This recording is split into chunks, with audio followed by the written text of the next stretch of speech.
You are an Emmy-winning producer specifically for Delhi Crime. Now, Delhi Crime is a show that got 2.5 million views in week 1 itself. It really took a town to make Delhi Crime. Explain the difference to me between the creative versus strategy of distribution and packaging. The more specific you are, the more universally it'll travel. Everybody's producing it, but it was just getting produced. Yeah. It was not really getting distributed. Everybody really thought, oh, you are the one who's going to pirate our stuff. Yeah. And you're going to put it online. I just have a representation rights. And what do you have to lose? Hi, I'm Ritika Agrawal. Hi, I'm Apoorva Bakshi. And we're on OFFSCRIPT. Welcome, Apoorva. Thank you, Ritika. This has been long overdue, and I'm so happy to meet you in person. We've been talking for over a year now, so this is incredible. I know. And thank you for being so patient. I just popped a baby in between. So it's such a pleasure to meet you and do this because I cannot tell you how much it means to the community that you are championing voices, getting some masterclasses out there so that others can really listen in and lean in. So I appreciate that so much. Good work. Thank you. Also, thank you for pushing me to changing the name. I take full credit for the cool name you've adopted. I think OFFSCRIPT's going to be this very incredible collective of conversations that can help new South Asian filmmakers and artists to really come together. So more power to you. And I really hope that everybody really comes and gets to know you because your questions are thoughtful and credible. I appreciate that. Yes, manifesting that for myself and the show, and I appreciate your mentorship throughout. Of course. Yeah. But okay, let's set the scene for the audience. You are an Emmy-winning producer specifically for Delhi Crime. Now, Delhi Crime is a show that got 2.5 million views in week 1 itself and was on Netflix's top 10 non-English shows. I want you to break it down for us and help us understand what does it take for a local story to be universal today, and explain the difference to me between the creative versus strategy of distribution and packaging. Very good question. I think there's no real binary here. If you really want me to choose between the creative and a distribution strategy, I would go with creative every time. Mm-hmm. And the incredible part about storytelling is that in my worldview, in my understanding, the more specific you are, the more universally it'll travel. I don't think a good distribution strategy can save a bad story. Mm-hmm. A good story can be amplified with a good distribution strategy, but not vice versa. So, and the specifics really makes the story more universal to travel. There was a time when subtitles meant a thing, and now in 2019, 2020, before the pandemic and post, I think that's completely, that does not drive the algorithm anymore. Languages are not a barrier. In fact, good subtitling is something I focus on every piece of mine. When we get ready with material, be it Delhi Crime, be it Hunt for Veerappan, and both were really local languages. Hunt for Veerappan was even local, like Tamil, for Indian audiences.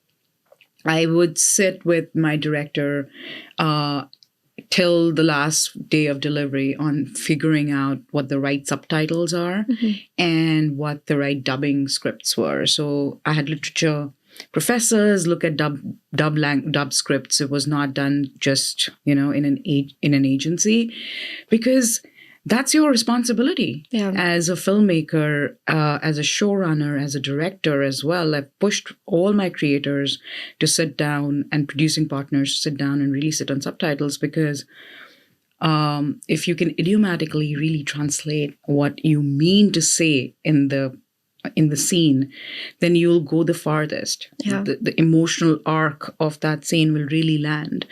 And I saw that in a film called The Lunchbox. I actually learned from there that Lunchbox, people were getting the joke with the auntie dropping, vegetables, and you can't see her ever, but she's the one who's chatting with our protagonist. And I was like, wow. I was sitting in a theater in a small, subcity of the Bay Area, and I saw everybody break into laughter in those moments. And I was like, oh my God, the subtitles done so well.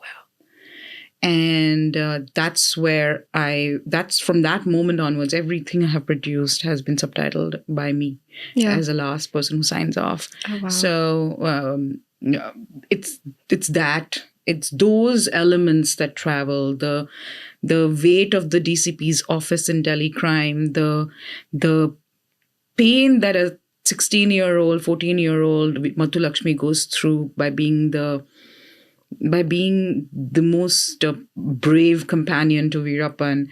All of that cannot land if you don't have the right voice backing them. So, and the specifics of it is relatable.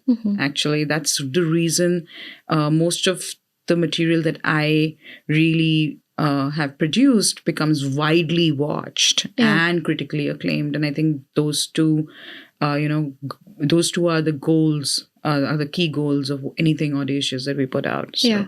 Well, I think no one's ever brought up the perspective of subtitling, so I'm really glad you brought that up. And kind of going back to 2014, where you packaged all of these films and got it to Netflix and Gangs of Wasseypur, you kind of sowed the seed right then and there with bringing our stories, our local stories on a global screen. Did you kind of follow the same format then, or what were your learnings back then that you have kind of changed over time? Not really, because these films did already, they were. So I'll tell you what exactly happened. I was in a studio gig before. I was at Sony Pictures. I used to work for AXN and Animax. There are two channels, and on majorly American programming. So we had format shows. We had I don't know if you were it was in your time, but Animax used to stream anime, Japanese anime, and AXN had really cutting edge, English language programming for the country. After that, I fell in love and I moved to Chicago. Yeah. I think the story is pretty much out there. But I was really, really figuring out what my next, next phase of my career would be. And I happened to meet Guneet Monga and Anurag Kashyap. And it was an incredible foray into understanding the independent world through them. I saw this beautiful film called Placebo on a plane ride back from India, and that was the entry point. I always give it to Abhay, who's the director, and Archana, who was the producer, editor. That film really spoke to me in a way, and those days they were DVDs still, in a way that I was like, oh, I want to do something to make sure that everybody watches this film. Yeah. It started from there. I realized that I was exposed to a big gold mine when I came immediately after I came to IFLA, and I met Richie, I met Vivek. They had films like Fandry and Siddharth and Amal, and I realized that Shanali Bose's Amu was there, and Bedo's Chittagong was. There were so many independent films that were either in the can or stuck with distributors who had taken territorial rights but not really distributed them. And they were independent gems who had traveled the world through their festival rounds. So that independent bug bit me. Yeah. And I wanted to, build some kind of a distribution solution, because at that time everybody was producing it, but it was just getting produced. Yeah. It was not really getting distributed. Netflix had just done something absolutely radical. They had put House of Cards and released all episodes in one go. And I remember the day that they did it. I was in Chicago, and I went for a long run, and I was like, oh my God, the viewership patterns are going to change. Yeah. Not only, I bought a little bit of stock that day and trying to figure out what is that career move that will make. But I'm so grateful I did. Yeah. But the brainwave kind of really led me to trying to find distribution solutions for independents. And I started going and meeting each one of them, and at that time, digital was so nascent that everybody really thought, oh, you are the one who's going to pirate our stuff. Yeah. And you're going to put it online. And I had to sit down and say, no, these are like acquisition of legitimate rights in your portfolio of rights, and it's going to go to a premium platform, and let's try to put a package together. Netflix was buying only Bollywood because obviously they were catering to the diaspora markets, what was more popular. And I kind of like tried to figure out a way to be able to. First, Gangs of Wasseypur was acquired by Cinelicious Pictures here for the US rights. And it was a long saga, you know, Anurag's labor of love and 2 long films. And we had this kind of a incredible idea of chopping it into episodes. And we took that idea to him and he said, yes, let's do it. And it actually broadcasted or streamed as a series here. Yeah. And they were trying to get their, world programs launched and library launched. And say at that time, there were no numbers. There were no performance metrics, no algorithms in play. And they said, okay, let's get a little bit of a bulk, acquisition going. And they licensed 40 films. So where do I go? I went to IFLA catalogs, the Sphere catalogs, New York Indian Film Festival catalogs. And I went to each and every filmmaker from Bedo to Ashanali to Richie and said, I really want your films. And they're like, okay, sure. What's the minimum guarantee that you would want to give to us? And I said, I don't have anything. Yeah. I just have a representation rights. And I will, what do you have to lose, right? Like, I give it to me for 6 months and I will try to get a deal. And if that happens, then great. And Netflix obliged and they said, yeah, sure. Let's look at, we give this much for one Salman Khan, Shah Rukh Khan film. Let's see how your 40 films perform. Yeah. And I think more than just the numbers, it changed the way these filmmakers felt. And I think that's my very big life lesson, actually. People will not remember what you do for them. Yeah. They will remember how you made them feel. And I think that's been a very guiding principle, that you may have to take hard decisions. You may have to keep a balance as a producer to doing the right things, which was the next avatar that I adopted for myself. But eventually, if you have, in your own way, really dealt with the situation, keeping in mind that, the people that you are interacting with, the collaborators, the incredible teams, the village that comes together to make a moment happen. If you have been steadfast with your response and consistent, everybody always comes around. Yeah. And that builds an incredible karmic, a way forward, good karmic way forward. Coming back to, there was trust that was built. Incredible amount of trust that was built in terms of we were seeing small films go alive. They were being watched. They were back in conversation. Social media was picking up big time. Yeah. And then Anurag got to do Sacred Games. Yeah. Of course, it was, he's such an incredible filmmaker.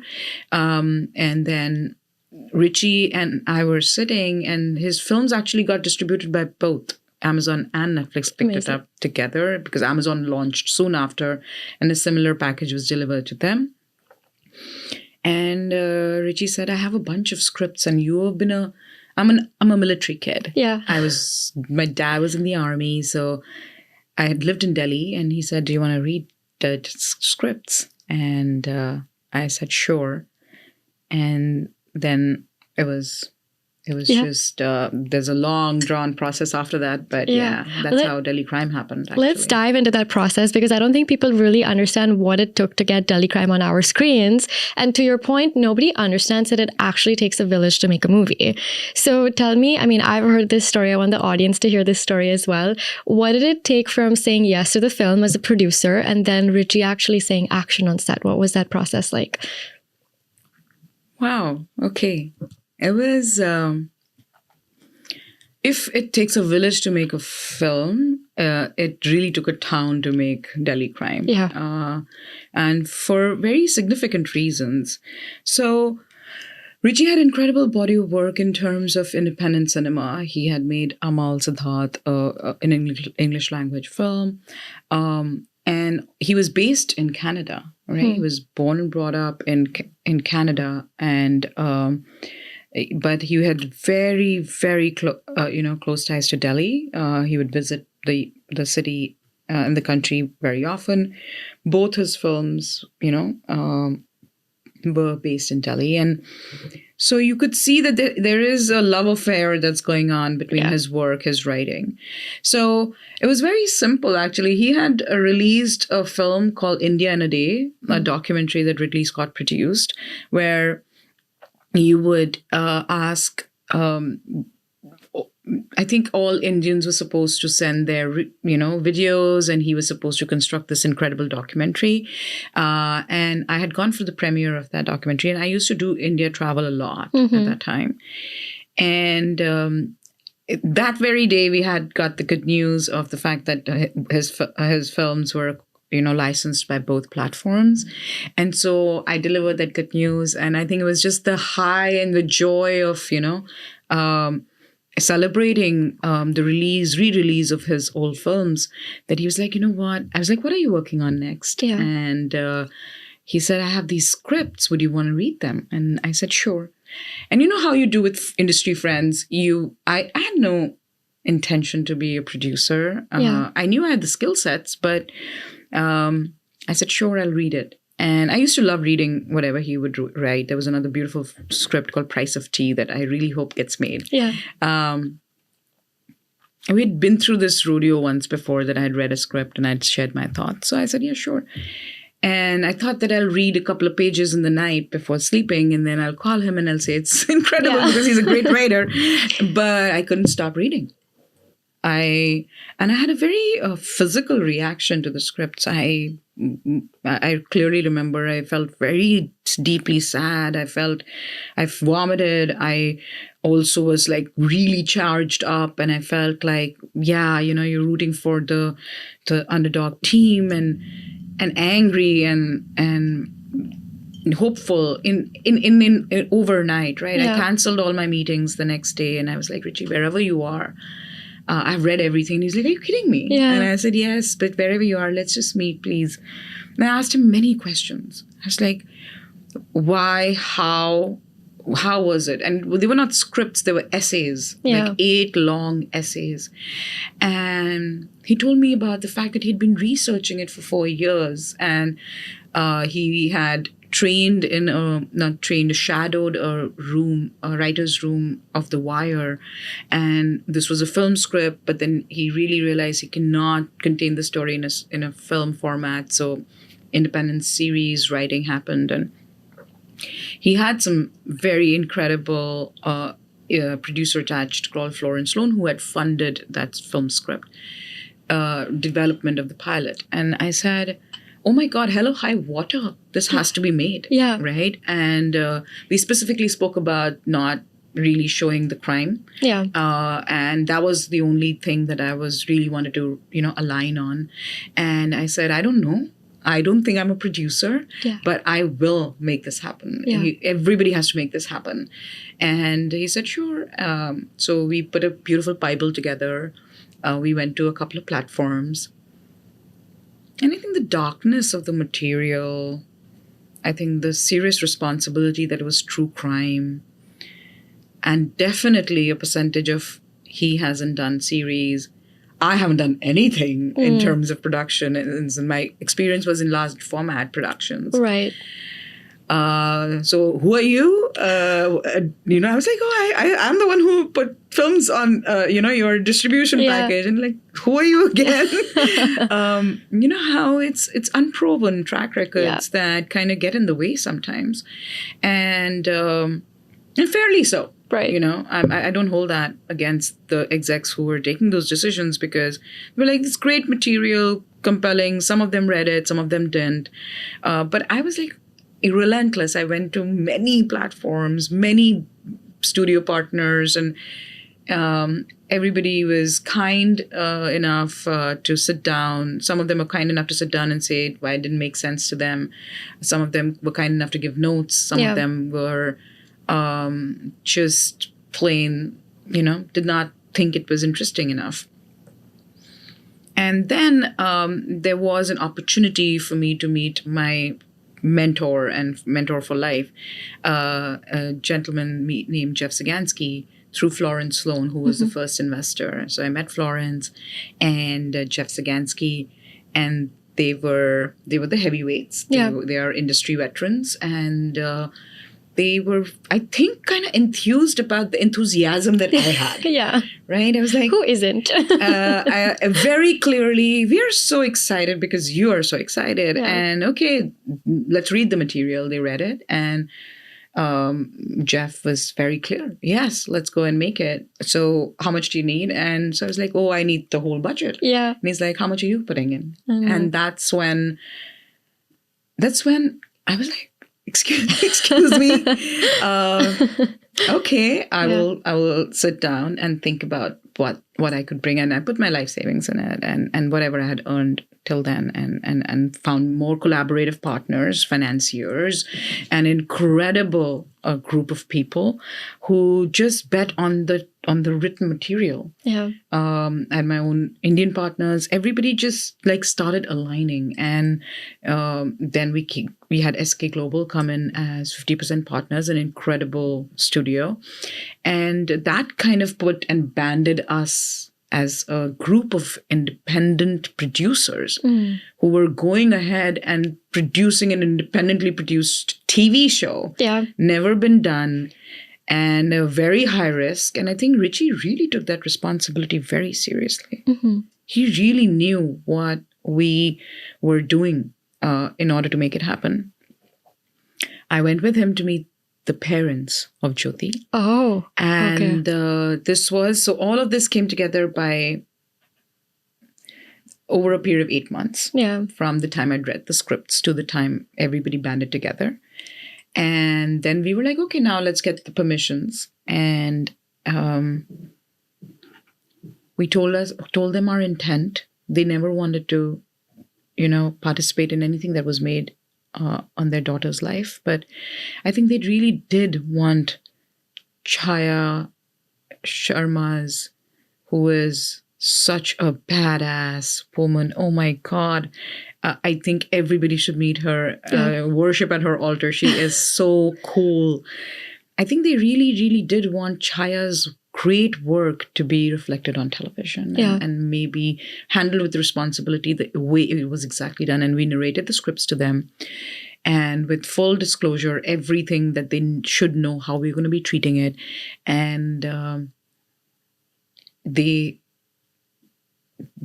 said, we never signed on anything, but we'll definitely, this is the right way to tell the story. Yeah. And then it was unstoppable. December 15th, we greenlit. Shafali read the scripts overnight, exactly like the same processes I went through. Said yes. Jan 15th, we were on the floor. Oh my for gosh. independent TV. Oh my gosh. So the average age, so again, average age on our set was 27. I wrote to everybody, whoever could join us. Yeah. We didn't have a lot of finance, the payday was not happening. Sacred Games was being shot at the same time. So everybody was getting paid the Netflix rates. Yeah. And we had very little money to pay the crew. And I'm so happy that each one of them have landed so well on their feet. They're doing incredible work. But they bet on me, they bet on that script, they bet on Richie's absolutely passionate pursuit. And each one of them added that energy. So even though we would, shoot very efficiently, he was like a Japanese bullet on set. We shot 8 hours in 62 days flat. Oh my gosh. And back to back. Wow. There was no breaks. Everybody was in it. Everybody aligned. Everybody came together. And I think the material really guided. Yeah. Material threw people who did not belong to that world, and it pulled people in. We had a Danish cinematographer who was an incredible. He was 27. Yeah. Johan really created such an incredible language, again without any proven track record, but he really, really did create an atmospheric, a way of being in the room. Yeah. As an audience, you felt you were in the room. First time in the way Indian television was being shot. And so I think Chef, Richie, Johan's framing, and just a lot of like Andrew's music, everything, everybody just started putting things together. It was I must say, it was physically very daunting. Like we were making days, we were very efficient on set, but I think the material was heavy. Yeah. Emotional. Like it would be because our light boys were very happy because we would wrap up days in 8 hours. They were dancing and with fun. But it was very, it was a Herculean task. Yeah. But I don't know. It was just guided in some way. The bound script was so powerful that it guided us all through the process.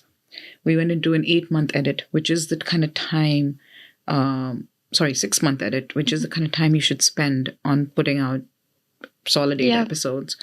There was supposed to be 8, and then there was a beautiful moment during Delhi Crime edit that is the moment that I cherish the most, is more than the time we won the Emmy, by the way. Okay. So Beverly, who's our incredible editor, and Richie was sitting and breaking our heads on first episode is too much of world building, slower pace. Yeah. And second episode is very fast and amazing. And nobody was really being able to sign off on the pilot because, and rightfully so, everybody was like, you have to get sucked into that world immediately. And otherwise, the patience of the audience, and even so now, like it's crazy. If you're not in it for the first 5 minutes, you're not going to watch it. Yep. So I don't know why it struck me. I called him and I said, Richie, maybe what we should do is 1 and 2. We should lose the fat in the episode and just club the 2. And Beverly immediately said, hell yes. And then Richie really thought about it and came around and said, yes, let's do it. And I think now you see 7 episodes live on it, with the first episode being longer. But I was like, people have that, second episode cliffhanger is so powerful, nobody will leave. Yeah.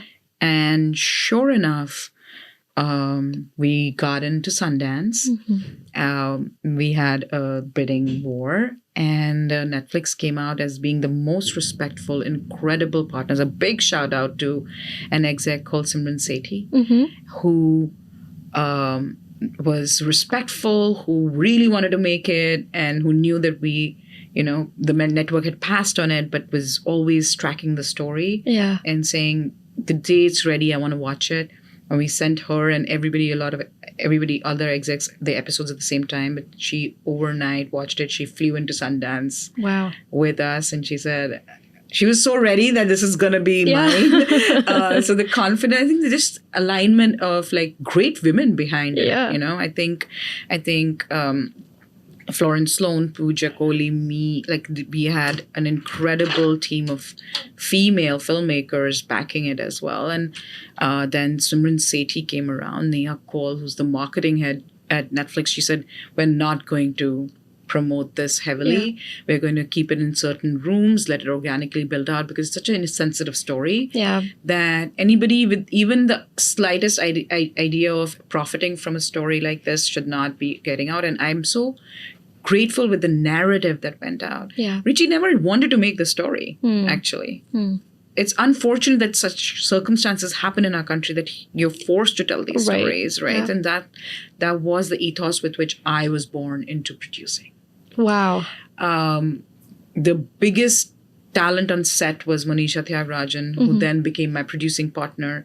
She held the set together. She was that young energy that drove everybody. So there was this, she was associate producer, and then and from there I started. Then you start, you believe, you stand for a certain set of ideals when you are very clearly paving the way of what is your aesthetic, what is your kind of story. So that's the story between, I went way beyond action, I love that. To release. But yeah, and there was no looking back. The love that poured. Yes, and now we're on season 3, which has done Oh yeah, that's so Aaron well. Kaplan. Yeah.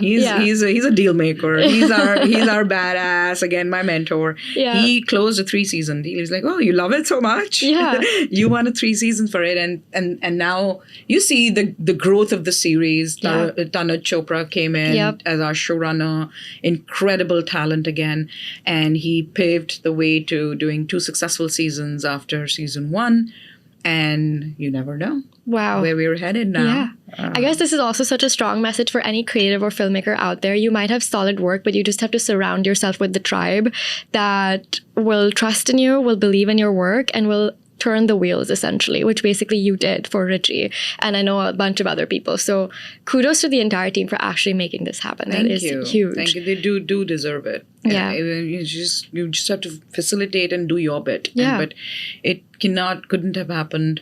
The entire ensemble that came together, Absolutely. their performances, delivering more than just everybody's very close. We are very close as a family.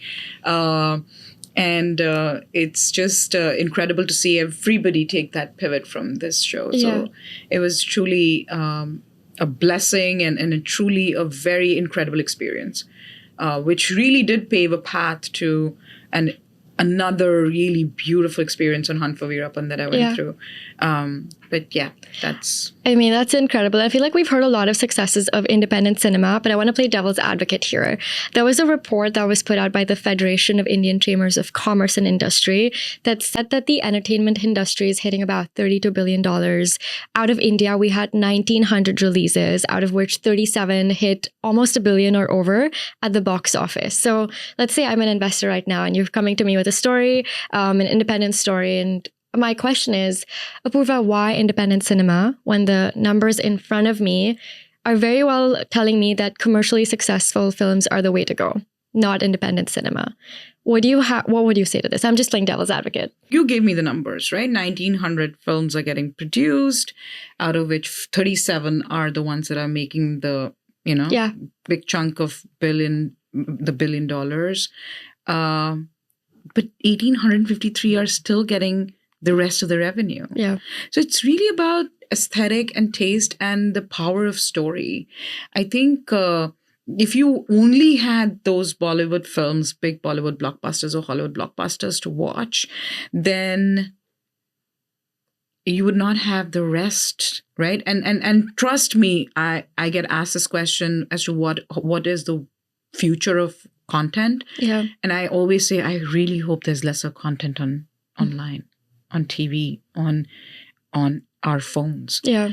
Because I think the quality really does deteriorate. But independent cinema really, first of all, is easier to mount. Okay? It is about the conviction of your story, about people who believe in it. And it really does allow you to bootstrap things and make things happen. Yeah. And I think that's always going to be the underdog in the room. Mm-hmm. And underdogs mostly always win. Yeah. Right? And I feel like independent, so this is where I go about wanting to always champion, and I'm the hype woman, the best hype woman for independent filmmakers, is because I feel like they make the best TV directors. Mm-hmm.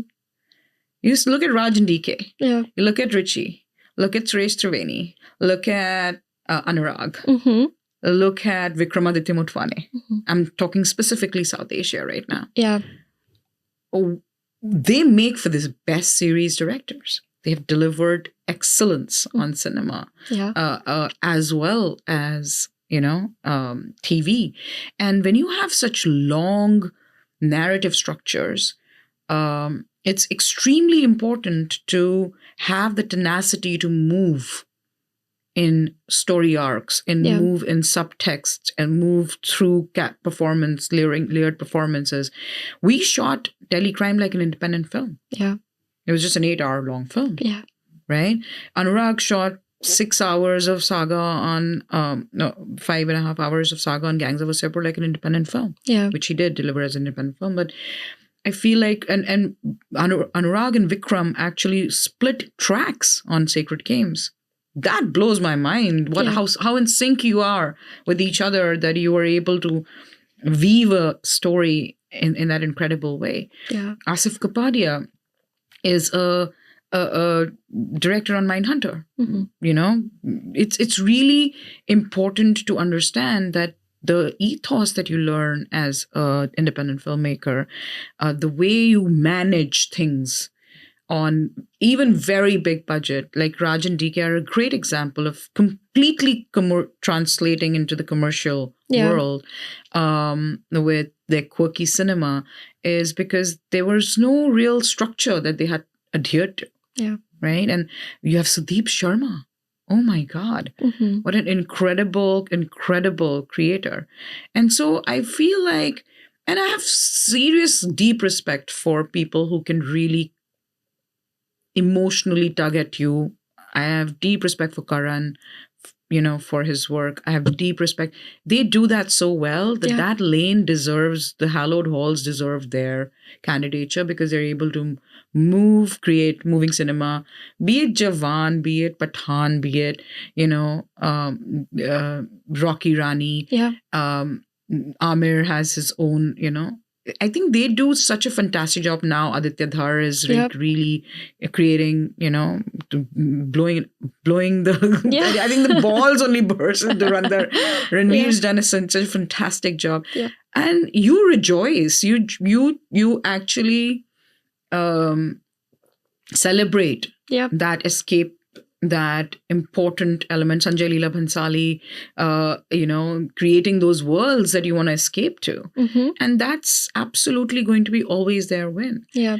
But when you see Sean Baker make an Anora and it getting mainstream wins, and you see films like Parasite coming into picture, you also see Beef coming out from here. You also see everything that A24 is doing is just incredible. Yeah. And so, or anything that Participant did was so beautiful. I feel like the journey of a filmmaker can really start from anywhere. So why not really champion the many in that 1800 category instead of just getting behind a few? So well said, really. And I think it's not a competition between Indian cinema or Bollywood or Hollywood. I think what I'm hearing is, at the end of the day, what story is evoking an emotion and what is moving the audience? And then, again, what people are backing that. And so it, again, depends on who's saying yes to what project and how are you actually turning the wheels again. Yeah, you're guiding the conversation very well. Like, that's been our Audacious has a very clear, you know, we don't do any specific format or genre. People ask me, well, what would you want to work on? And I would say your story needs to really stop me in my tracks and make me think and feel more deeply. Yeah. And that's it. So we have a short film called This Tree Won't Fall, a documentary on Sudesha Devi that is coming out, a short documentary. Veerappan's massive, you know, Veerappan Land came together, and the hunt that was, it was stranger than Alice in Wonderland, like just stranger things, you know. And Selva's passion to want to tell a story with, again, no unproven track record. All of the stories that I've backed, Glassworker, oh my God, Usman Riaz's 10 years of hand drawing every frame. Yeah. It hurts me so much what has happened to the world of AI. But artists like him should thrive. Yeah. And I think that's my mission, that you have to back talent that has the foresight to see what will move the people of the world and the collective conscience in the long run. And as many people can back that kind of narrative, they steer where culturally do we land, actually. Yeah. You know? That was amazing. We're going to move on to my favorite section, which is the rapid fire round. Whatever comes to mind, nothing's controversial. Okay. Are you ready? Yeah. Okay. One word for Indian cinema. Diverse. Mm-hmm. That's a good answer. If your career had a title, what would it be? Constellation. Why Constellation? I love building stars. Oh. And I'm a collection of everybody I want to work with. And I feel like, I'm Some girl boss too. Yeah. That's a cooler rad title. Yeah. Dream director to work with. Anybody who's super passionate about wanting to tell the story and really doesn't need me. Yeah. So I would get behind that individual immediately. Mm-hmm. So there's no real dream director to work with. I think there are a lot of directors I want to work with. But anybody who's really passionate about wanting to tell a story, the next Salvamani, the next Richie Mehta, yeah. Awesome. A green flag in a filmmaker.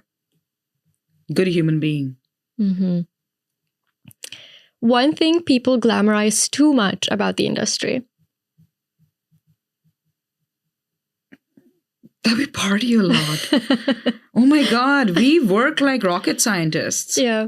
When you have to make a day happen, we photo a nariyal to start our day, right? Yeah. The coconut has to split in half and the day will go good, Yep. is what my spot dadas tell me.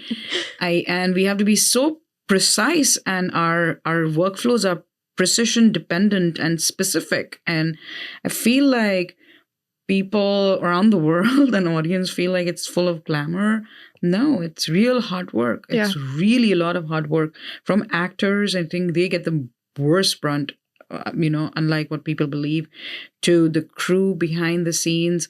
We do make miracles happen on set on a daily basis and hold true to our investors. And so it's incredibly important to understand that there's nothing glamorous about this job. It's a lot of hard work. Mm-hmm. No, seriously, that's so well said. Like we said, it takes a town or a village to make any kind of content. Mm-hmm. And it's not easy.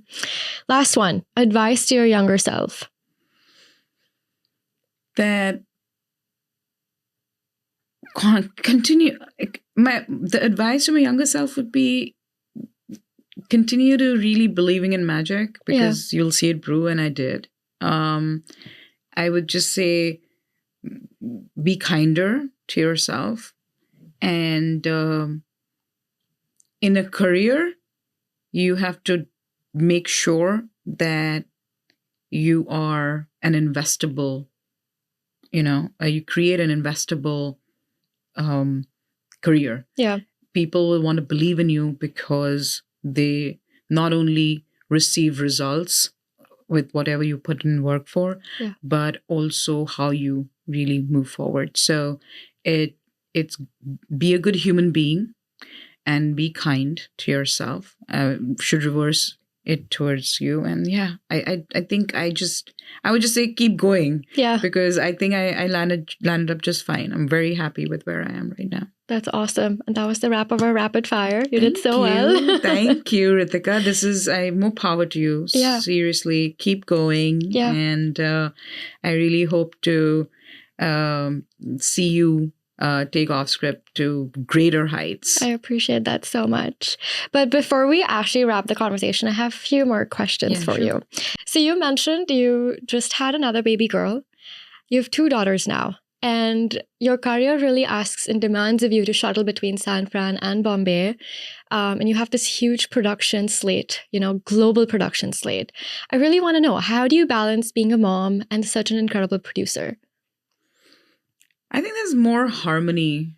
The word's not really balance. It's more harmony. How do you harmoniously move into the roles and be 100% there for wherever you are. So right now I'm here and I have somebody who's taking care of the girls, and I have an incredible husband. So marry right. Marry the person who will be an incredible father. I took it. Please, it's very, very important to have a partner who has the same kind of dreams for you, and he understands, and or they understand. It's really important to have a partner who will really truly be there for you, because there are moments that you have to rush and there's no real care that you can put up. Plus, I don't even call her my nanny. She's my friend. She's like the second mother you can trust. So it's really that. Araya is really my go-to person. But more than that, I think it made me super productive. Yeah. I would recommend motherhood to even single women. Yeah. I would say don't marry. You're not sure of your partners. Don't marry them, but have a baby. Because it made me so productive. It made me ruthlessly prioritize people in my life, which got rid of a lot of energy vampires. Yes. Happily, thankfully, thank you. And it was such a beautiful segue out. It didn't have to be big showdowns. It was just I walked away. Yeah. And saved so much energy, and they bring a joy that it gives you daily. It fuels you. It really gives you back daily, and you're the sun and moon in their lives, and you have the opportunity to shape. It's the most selfless and the most selfish thing you'll ever do. Yeah. And I put this dialogue in Shefali's in season 3. If you see yes, that there's I remember that dialogue. I put that dialogue there. I specifically requested Anu to put it there because it was just so important to understand that motherhood is really. I'm in awe of what Reshma Sajani is doing. I'm in awe of Richa Rudola, one of my filmmakers who made a film on called Cow, Heavy and Floral, on motherhood and career, balancing the two. It's absolutely important that you go through it, you create that one gift for yourself. Yeah. And you see them and you nurture them. And they're the ones who will save the planet, by the way. Yeah. We're totally killing it. So let's put a good force out there. Yeah. But yes, how do I balance it? I don't balance it. I harmoniously move and it's okay. Yeah. They chose me and I chose them. Yeah. And you'd have it no other way. No. And I think you should always remember, all moms, before feeling guilty, should remember they chose you and you chose them. And so they'll understand and you will give up everything to be there. Yeah. So I can't wait for them to watch this interview when they're in their teen years. What a role model of a mom you are. That's incredible. Thank you. Thank you. That means so much. Yeah. That means so much. I think that's the best way to define me. Yeah. I'm a badass girl boss mom. Absolutely are. Raising 2 girl bosses. There's this whole debate about vertical productions right now. Oh, yeah. And there's vertical content happening. I'm curious, would you produce a vertical show? And do you think that's the future of entertainment, given you said that there should be less content online now? If the story demands it, why not? Yeah. If you have an emotional arc that can deliver a story that is absolutely only suited for vertical TV, why not? But it's important. Yeah. I wouldn't go seek it. If it comes to me, for sure. Yeah. Okay. Yeah. Awesome. And my last question for you is, in one of your recent interviews, you said, make content for tomorrow, because whatever you're making right now is going to be streaming or basically for the audience to watch in the next 3 years. So what are you betting on next? What I mean is make content that is going to stay classic, right? Relevant today, relevant tomorrow, relevant 10 years ago. What am I working on next is so confidential. No, but I have a bunch of releases coming up. Yeah. There's a lot of I have 2 Bengali language films that are coming out. I'm so excited for the world to watch. Incredible filmmakers. Yeah. There is a moment happening in Bengali cinema specifically. There are shorts that are coming out. We're putting together in development of 2 series, and there is I'll just say this much: one of the most happiest project I have worked on is on the floor right now. Amazing. So away from true crime, away from the genre stuff that we have indulged in, really the audition slate will look more joyful and fun in the coming years. That's very exciting. Congratulations on that. Congratulations on your 2 daughters. Thank you. Thank you. They are my seriously, every year I get a solid dividend on those productions. Yeah. So they are my everything. Yeah. I love that. Thank you so much again for being on Off-Script. This was amazing. And thank you for everything that you shared with us. It's so lovely to be here. Yes, thank you. I'm excited to do this.